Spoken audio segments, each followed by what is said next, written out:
This is India, a country that is just as often loud, raucous, and wonderfully unpredictable as it is sublime. Home to 5 million street food carts, 10 million more chai stands, and 200 million horns. This is Marijuana Ronnie, former car salesman turned James Beard-nominated chef and restaurateur.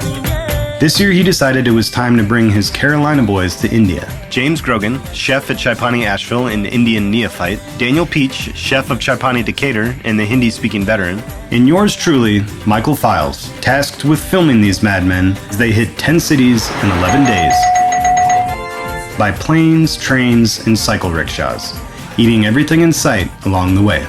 So sit back and enjoy the ride. This is Chai Pani's Cutting Chai.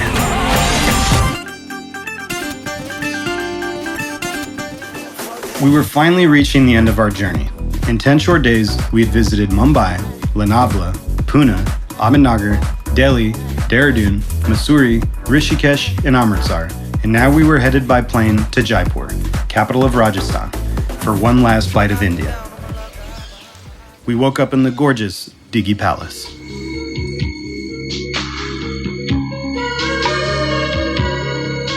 That place was great. Charming, like awesome, old, funky, like palace, basically, that like you plug your iPhone in and it would explode. Like the charger would blow up. It literally exploded, like pow. Yeah. We left the palace and headed out to explore the city. When it comes to North India, equally in importance as Delhi is Jaipur. So while Delhi is the cultural capital of the Muslim and the Mughlai tradition in India, going back hundreds of years, Jaipur is far older. It's the cultural capital of the Hindu tradition of North India that goes back thousands of years. Jaipur was totally picturesque. It's a really cool city. One of the best examples of Jaipur's cultural heritage is City Palace, the home of the 18th century Maharaja of Rajasthan, in the heart of town. You have to pay more if you're a foreigner. Yeah. And they're like not ashamed about that at all. Like 100 times more. I love the Indian tourists. That was something I noticed a lot on the trip this time, was like there's more and more like Indians being tourists in India, and they were having a ball. I'm a model, you know what I mean, and I do my little turn on the catwalk. Yeah, on the catwalk, yeah, I do my little turn on the catwalk.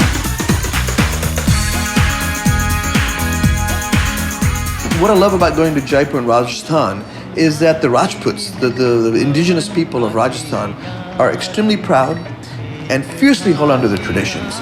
You can see it in the architecture, it's more classic, and you can also see it in their fabrics, and you can see it in their food. And the way to experience that tradition in the food is the Rajasthani Thali. And the only place to get the Rajasthani Thali is the Hotel LMB in downtown Jaipur. Next time soda. Oh man. The thali at the LMB Hotel in Jaipur is one of the best thalis I've had in India. I love how interactive it is, how you have to kind of put the different elements together and kind of mix them. This is churma made of wheat flour. This is the chickpea flour one with rose. This was a 5,000 or 6,000 year old tradition on a plate. It was just an absolute cornucopia of textures, of flavors, even of colors.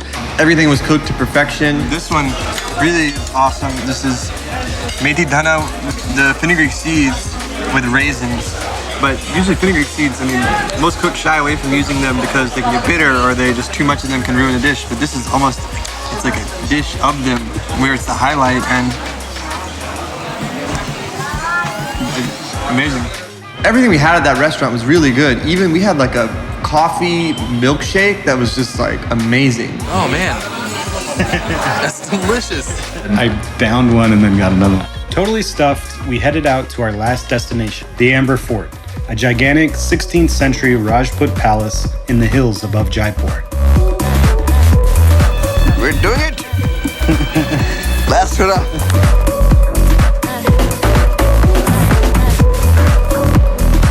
The Amber Fort is pretty special. You had all the stereotypical elements. You had women in saris, you had snake charmers, you had guys playing music, you had elephants, you had goats. Monkeys, yeah.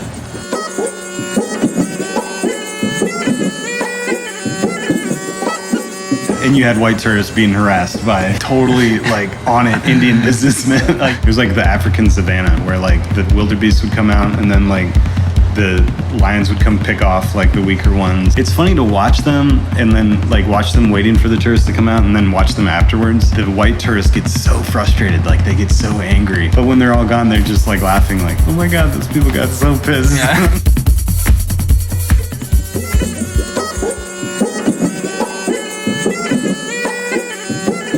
So we're standing there staring out of this window at the lake at the Amber Palace, probably the same window that an emperor once looked out of hundreds of years ago. And it was really a reflective moment. It was kind of the first time on the trip that we had a chance to stop and take stock of everything we had done up to that point. But looking back at those 2 weeks with them, I mean, it was some of the most fun I've had in years, and especially being there with James on his first time in India was really special. And I hope we do it again every year. This entire journey through India almost felt like this frantic climb up a mountain where we were just going without stopping with just one goal in mind: we got to reach the peak. And then when you finally reach the top of the mountain, you realize not much to do here, except to head back down the mountain again and eat our way all the way back to America. So after a long day of sightseeing in Jaipur, we headed back to Diggy Palace to celebrate the end of the trip with a nice bottle of wine. Cheers, guys. Tasting like vinegar. It's horrible. It's disgusting. Our trip complete, we got on our final train to Delhi to catch our flights home, but not before having one last meal. And of course, as if they were testing us with one last feat of Epicurean endurance, a 4-hour train ride became a non-stop 10-course snackathon. It was a fitting end to a jam-packed journey, full of nostalgia and great inspiration for what lay ahead. And if nothing else, it was a trip our hearts and our waistlines would not soon let us forget.